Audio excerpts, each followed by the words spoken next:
Hello folks, it is TIJ Gaming and welcome back to the Football Manager 2021 series Conquering the Euro with Everton. It's time for episode 2 of season 5 today, and in today's episode we have the Merseyside derby away at Anfield. That'll be a tough game, but hopefully, like we did in our first Merseyside derby, we got a draw, so hopefully we can get something out of it. And then we've got another game away from home at the Bet365 Stadium against Stoke. That won't be easy, but Stoke haven't had a good start to the season, so fingers crossed we can get 3 points out of that. Now, we've played 2 Premier League games since you guys have last been with me, and the good news is we've finally registered our first win after a poor episode 1, losing our first 2 matches. That was a shock, and we beat Leicester by 2-0. 2 goals from Mattia Viviani, which was a bit of a shock, but again, he's a decent player, and actually, he's our top goal scorer, but again, doesn't take much, does it? We also beat Hull City in the second round of the AFL Cup. Thomas Butnick got the early goal, and Malik Wilks took the equaliser for Hull, but then 2 goals before half-time, including a first ever Everton goal for the youngster Alex Allen, put us through to the third round. We've drawn Newcastle in that, so that won't be easy, but hopefully we can get through that. Thomas Butnick has now gone out on loan to Marseille after that. We have brought in a new striker, you'll see in just a minute. We've got quite a few strikers now, but Butnick has gone out on loan to Marseille with an optional future fee of 23.75 million. And again, it's been about $500,000 to send him out on loan that they're going to pay us. We then played Manchester United at home. It was a poor match, it really was. We were 2-0 down before half-time. We went into that match with the mentality to get a point, and being 2-0 down before half-time, I thought, well, we might as well attack. And we were back in the game at 2-1, but Marcus Rashford and Jonas De Bruyne kicked us into touch, and, well, 4-1 was the results. Today we've got Liverpool and we've got Stoke. Again, 2 tough games. And as I said, we've done a few transfers before the deadline, which we'll talk you through now. Butnick went out on loan, we talked about that. One of our youngsters as well, Joaquin Uranga, who signed, who we talked about on a free transfer, has gone out on loan to La Liga, to Real Sport, to see what he can do. And Terry Bernard has also gone out on loan to Crystal Palace, again, one of our other youngsters. We also sold on deadline day, I believe. We sold Luca Digna to AS Saint-Etienne. We talked to him in the summer that he was going to lose his vice-captaincy, and I think from then on he kind of understood that it wasn't really going to be his year in the side. So he's gone for 8 million. Again, a decent sale. We have got plenty of cover at left back, so I'm not particularly worried about that. We've got Sanusi. We've got Livramento who's come into the club. We've got Henry Lawrence. And if worse comes to worse, we've got this guy, Reece Welch. I mean, we could have kept Juan Larios, but do we need 4 left backs? Probably not. With Digna, it was 5. And again, he's an older player, 33 years of age. We didn't really need him. But we have bought one of our former Nice players, and this makes me smile because I've always had a soft spot for this man. Deji Satona comes into Everton as the new number 9. Now, for those of you who didn't watch the save at Nice, we had a bit of a fairy tale with him.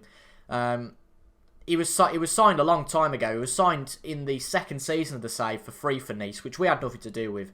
And one of our strikers got out injured. He went on a really good run. It doesn't look all that brilliant there, admittedly, but he is a good player. He's come into the club for £9.5 million. He's a winger and a striker. You can see his value shot up straight away. He's on a 5-year contract again, 23 years of age, can improve in the future, and he's going to be a solid backup player, if anything, for us. And he's on the bench today. But apart from that, that's all the signings we've made. So at the end of the window, we make a profit of £38 million, which is always what I set out to do. If we need to spend the money, we will, but ultimately, I always like to make a profit if there are players to be sold. We don't just sell players willy-nilly, but those are who can be sold and we can make money on. It makes sense sometimes to get rid of them. So, let's get into the 5th game of the Premier League season. You can see, probably from previous screens, that our league position isn't all that great, and hopefully we can improve that against Liverpool today. So in the net, we've got Jordan Pickford, no surprise there. At the back, we've got Mason Holgate, Almeida, Godfrey and Sanusi. Where's Yusuf Attal? That's what I've just thought, actually. Where is Yusuf Attal? Because I don't really want to play Holgate at right back if we can help it. He's out between 4 and 7 weeks. That's why we can't play anybody else. Ideally, I would like to have Godfrey and Holgate as our centre-back partnership, because I think Almeida is struggling a little bit, and centre-back parsnips there. Obviously, too happy about Christmas still. Centre-back partnerships are so crucial, but I guess we could play Henry Lawrence at right back. Do we do that? I think that's a decent shout, you know. I think we'll leave Almeida out for this one, just with it being a derby as well. I don't want to take any unnecessary risks. We've got Sanusi at left back, but actually looking at that one again, he's struggling a little bit with his fitness. But is there anybody who can come in to replace him? Not really. Lawrence could, and then we have Holgate, but no, I'm happy with that. Viviani and Gutierrez start in the midfield because Sakaria is tired. And to be fair, Viviani's been playing very well, so he deserves his spot. We've got Marcus Edwards out on the right, Chevalier in the centre of attacking midfield. He's not scored his first goal yet and struggled by himself up front, so I've brought him back into the attacking midfield to be a supporting role to see how he gets on. Iwobi at left wing, and then Nelson up front. On the bench, we've got our backup keeper Stewart, Almeida, Sakaria, Lewis Bate, Albadalai Decore, Sam Atkinson, and Deji Satona is on the bench. Well, you won't see down here, but Lewis Williams, his injury risk is still high, so he's going to be a few weeks until he gets back to full fitness. You might suggest that he might well be back for the match against Stoke. But as it said there, Alex Iwobi probably won't last the full match, so it might be Deji Satona who comes on to make his Everton debut. Jurgen Klopp still at Liverpool, very recognisable side. They've still got Alisson, Trent, Van Dijk, Fabinho. Interesting, he's playing at centre-back now. Mo Salah, Joe Gomez on the bench. Looks like, well, Mane's obviously gone, we know about that. Firmino not in the side today, which is a surprise. I don't really expect to get anything against Liverpool today, but it's just charm, isn't it? Anything can happen in a derby. We all know that historically Everton have had a poor run against Liverpool in the derby. But wouldn't this be the perfect time, if any time, the perfect time to get our season kick-started? We're playing on a Friday evening as well. That's why a few of our players are a little bit tired. I think we did play on... Oh, this is going a bit quickly, actually. Let's slow this down a little. I think we did play on Sunday last week, so we've had a bit of unfair treatment somehow, playing against Manchester United, then playing on the Friday. But, again, we can't use it as an excuse, really, if we go out and lose this match. It looks like we are struggling a bit, though, here at the start. But Marcus Edwards on the ball on the wing. He runs in, puts it into the box. He can't quite get there. But what can Lorenzo Chevalier do? Puts it into the box for Viviani, just over the box for Mattia Viviani. Viviani. Yeah, not Viviani, just Viviani. I think Liverpool are going to score sooner rather than later. They're putting us under immense pressure. Macheri back to Tonali. Again, a lot of these players I don't recognise, but it is still a fairly recognisable squad. But what is Pickford doing there? I can't, but, well, I don't blame Liverpool for not believing they've missed that. That was shocking from us. We're going to go back to counter-attacking because clearly we are struggling to keep up with what Liverpool are offering today, which is a shame. We're going to have Nelson as a pressing forward and have Lorenzo as a shadow striker, effectively to make it a 4-4-2. Or a 4-2-4, I suppose, but have Chevalier a bit further back, just to provide a little bit of cover, a little bit further back. That's not Marcus Alonso, isn't it? No, I didn't think so. Pickford, good save from Jordan Pickford there. I think we're having a highlight every minute here, aren't we? Where's the tighten up instruction gone? Yeah, that's what I was looking to use there, but we can't use it anymore.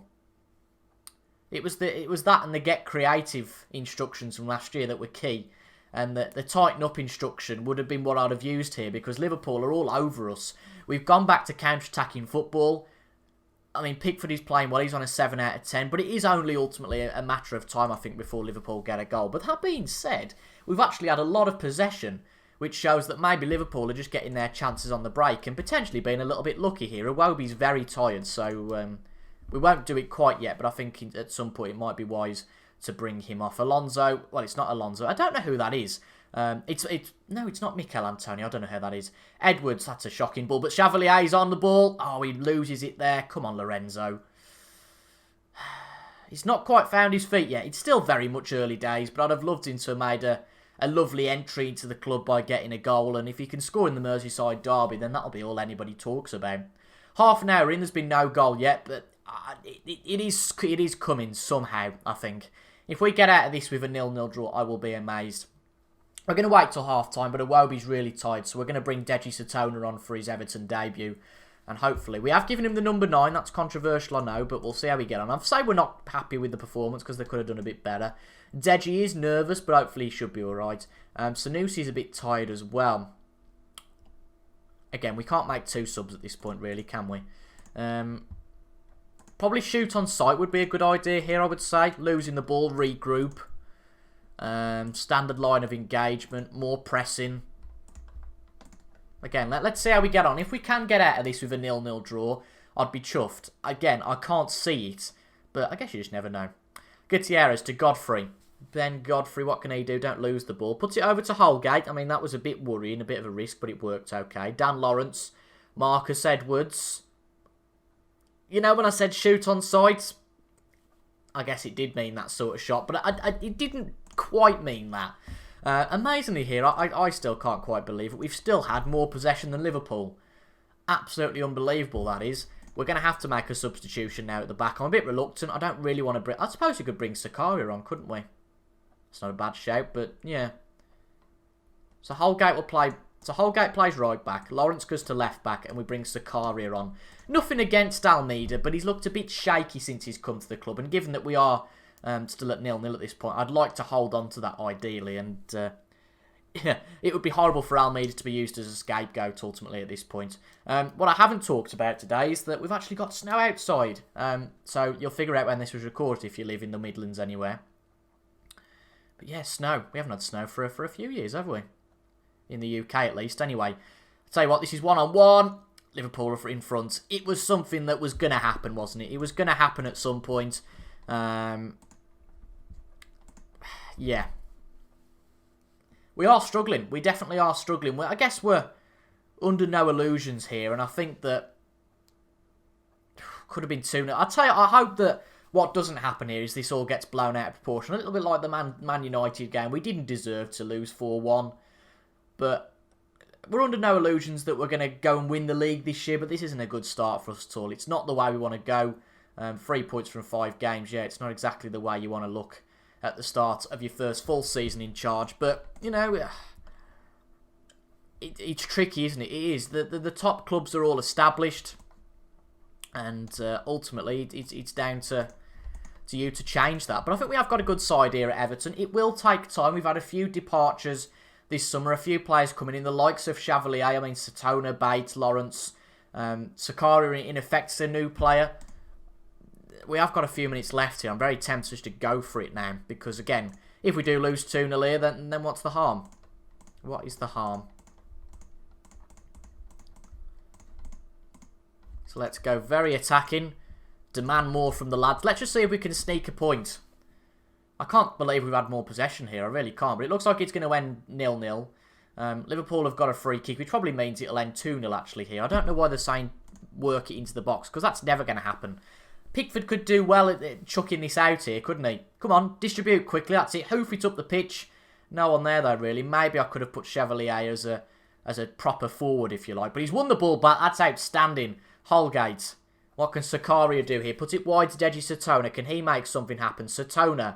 Still Satona on the ball. It's going to be a bad shot from somewhere here if I can feel it. Edwards. Satona. Satona. Chevalier. Oh, I know it's Chevalier as well, not Chevalier. But I got excited there. That was our big chance. But have we got another one here? I don't think so. Fabinho, quite fair enough to him. Puts it out for a throw-in. And I think that was probably our chance. I think at the Cop end as well. That would have really rubbed salt into the wounds, wouldn't it? Godfrey beats the striker to the ball, but, you know, in 20 seconds, I can't see it now. Can Pickford hoof it out? Not really. Godfrey chucks it up the pitch. Liverpool win it back. Viviani, Bates, Lorenzo Chevalier, Satona. No, can't quite get to it. We're putting up a good fight here, and you know what? 1-0 away from home against Liverpool isn't the worst result in the world. It's not the worst result. It's, you know, a decent game. We were in the game. We struggled a little bit. But really, I think that we're looking for that match against Stoke as a victory, and I certainly hope we do, because if we don't get anything out of that, and we're on 3 points after 6 games, we could be talking about losing our job. Over the next 3 matches, we're playing clubs in, I think, 19th Stoke, 20th, and 17th.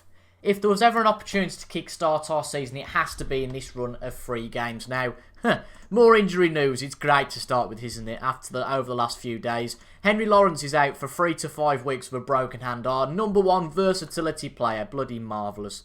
Decore is also out for 3 weeks. Livramento's coming back from injury, but he's not really ready to start today. So this is the side that will start against Stoke. The good news is Lewis Williams is back. That's one bit of good news. Jordan Pickford starts. Holgate, we're forced to use him at right back. Almeida, Godfrey, and we've put Reece Welch in and given him a chance at left back. We were talking about him being a 4th choice. Sanusi's been a bit pants in his first 5 games. 6.48 average rating. Let's see what Reece Welch can do. Surely can't be that bad. Lewis Bates starts alongside Viviani. again, Gutierrez hasn't really got started this year. I just think that pushing some of these players out will give them a bit of a hint that, there might be challenge for place in this squad. Edwards starts at right wing. We've got Chevalier again starting at the central attacking midfield. I think I'm going to give him one more chance. If he doesn't do anything in this game, it might be just him staying as a bench player and then coming on as an impact player potentially. Then Lewis Williams starts at left wing with Reece Nelson starting up front. So we've got to give Reece Welch even a squad number. Again, could be a bit worrying here that if we start Reece Welch and he doesn't do very well, then it could be a worry. But he's as good as anybody else. And we're going to pump this, saying we need to end this bad run of form. Let's do it. And obviously you guys have seen 3 matches so far this season, and we've lost all of them. So if we lose again today, I'm blaming the camera. But Stoke aren't a bad side. They're not a newly promoted side. They were in the league last year, and they're a decent side. And I said about this same fixture last year. We played it late on last year. Tough place to come, the Bet365 Stadium, and get a result. So hopefully we can upset the odds and get a result today. Lorenzo Chevalier puts a good ball to Nelson. Viviani to Marcus Edwards. Can he do something with this? Puts it back across to Holgate. Holgate can't get it in. He's dispossessed. But again, seems like we're doing well at controlling this. This is good to see. Almeida, Holgate. Holgate's pass completion has been shoddy so far. He's given the ball away twice. But then so have Stoke. So we get another chance here. Lewis Williams shoots, not quite the fairy tale, but that's sort of the thing we want to see. We don't want to see him dilly-dallying into the box and then not bothering. Again, walk ball into the box. That's what Arsenal do. Work ball into the box. No, we're not going to bother with that. But this could be a chance on the edge of the box. Conter's got a yellow card. What on earth was the point of that? What on earth was the point of showing us their defender getting a yellow card and that was it? Strange. Chevalier. Ugh.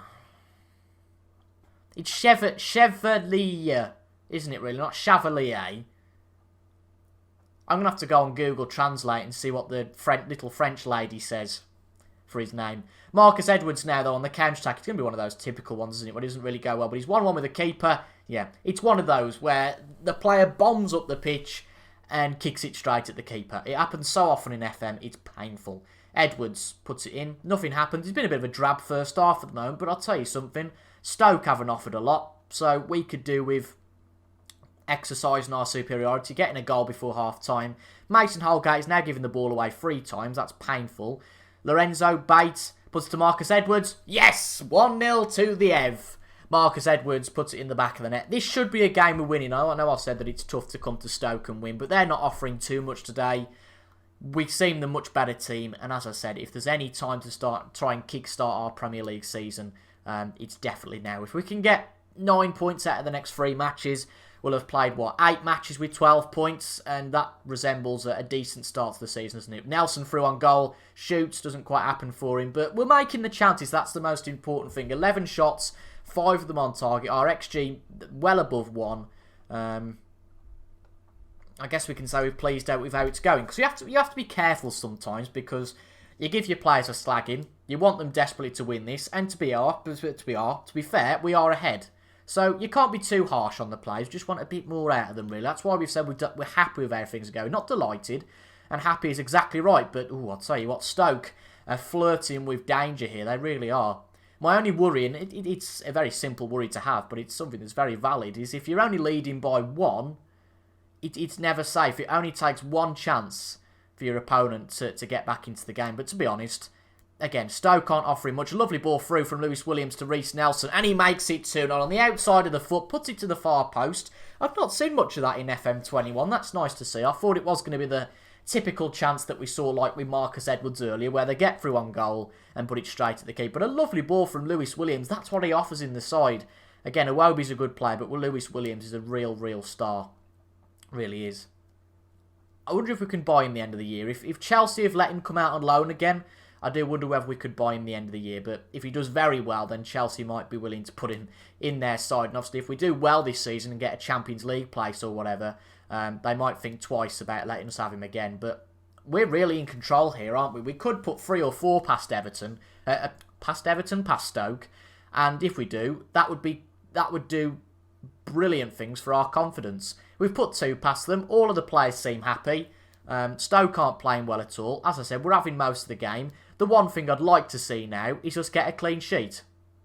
To be honest, Welch hasn't made any mistakes. We've not seen much on the left-hand side from Reece Welch, but that usually means he's played half decently. Lewis Williams puts it into Reece Nelson again. Oh, nearly 3-0. We are rampant here, but we have to be careful about the ever-present counter-attacking opportunity from Stoke, and that was all a bit shoddy, but our XG's over 2. We've dominated the match, and it's clear we're definitely in it here. Lewis Bate. Viviani back to Bate. Don't lose the ball. Holgate. I tell you what, Holgate's been quite poor at right back. Really has. Is that one of the reasons why we were maybe conceding more? I don't know, but we have conceded one. That all started with Mason Holgate losing the ball. I don't know if he's being used as a scapegoat and he's just getting unlucky and losing the ball on highlights, but it does make you wonder. It certainly does make you wonder what's going on there at right back. Substitution time. Viviani's a bit tired, so we'll bring Gutierrez in, and Marcus Edwards is a bit tired. So we'll give, I think Solken's only had one game so far this year, so we'll give Harrison Solken a start. But if we ever do the stupid thing that we've done quite a few times in FM, of being 2 goals up, we did it a lot again with Nice, and that's why it really frustrated me. Being 2-0 up and losing the lead, and even in some occasions losing the match 3-2. If we don't win this, I might cry. Solken, though, has got a chance. Poor goal kick from the Stoke keeper. Solken, good tackle from Samuels, their defender, but it could have ended badly. But I've just got a hunch here. This game might be coming back towards Stoke. I don't know, but I've just got a feeling. Bate, Harrison Solken. Solken in the box, goes alone. It's that sort of thing we want to kind of get out. I don't mind the players kind of having a go and half going for it, but that's a bit pathetic. But a good goal from Godfrey there. It's going to be offside. It's not, God almighty. Jesus, wept. I tell you what, we didn't have a white Christmas, but we're having a white. What's this period called? It's not Christmas. It's not New Year. Nobody really knows, do they? But I think is this Thursday's video? I think it is. Well, yeah, it's Thursday's video. So if you're watching this after Thursday, then I suppose a very happy New Year to you. But I can't believe how quickly this year's gone. I want to make a substitution. I'm going to bring Sanusi on for Reece Welch just to make sure we don't make any stupid mistake with a few minutes to go. We should be able to get these 3 points, but given they are so important, we want to defend to make sure we get them. And ultimately, maybe we should have won by more, but at this point, it's the 3 points that matter. And we've come to the Bet365, got 3 points, and that is a very good win for us. I'm chuffed about that. And finally gets into touch a bit. You can see we're sort of around about mid-table now. If we'd have lost that, we'd have been in the relegation zone and really in dire straits. If we can go and win our next 2 games, it would probably put us about 12th or 11th, and at this point of the season, I'd certainly take that. So when are we going to come back for the next episode, Len? I think we probably come back for, I guess, this point maybe. The 2 games on the TV, that's not a bad shout. We'll play against Wolves and then Chelsea. We might have some EFL Cup action that we might come back for before that. Not the Newcastle game, but if we win that, we might come back for the 4th round. But about Wolves and Chelsea, looks a good idea to me. So ultimately, it's not been the best start for us, but we've still got a point a game, and I think I'll take that. And a good result there against Stoke gives us confidence. We're playing against Palace, West Ham, 2 sides that have started the season poorly, and you would think certainly against Palace we can get a result. And 2 wins in a row, momentum, confidence is everything in this game, isn't it? So fingers crossed the start of the season was just a blip. If you enjoyed that, make sure to leave a like down below, comment your thoughts as well, and subscribe for regular Football Manager 2021 content. Remember, of course, that this series is daily this week, so there will be an episode tomorrow at 12 midday before the usual weekend episodes at 6 PM. And then when I go back to work on Monday, it'll be going back to the usual Tuesday, Thursday, Saturday, Sunday model. Thank you for watching. I've been CIJ Gaming, and I'll see you guys later. And again, if you're watching this after the Big Ben toils at 12 o'clock on New Year's Eve, I wish you a very happy 2021. Thank you for watching, and goodbye.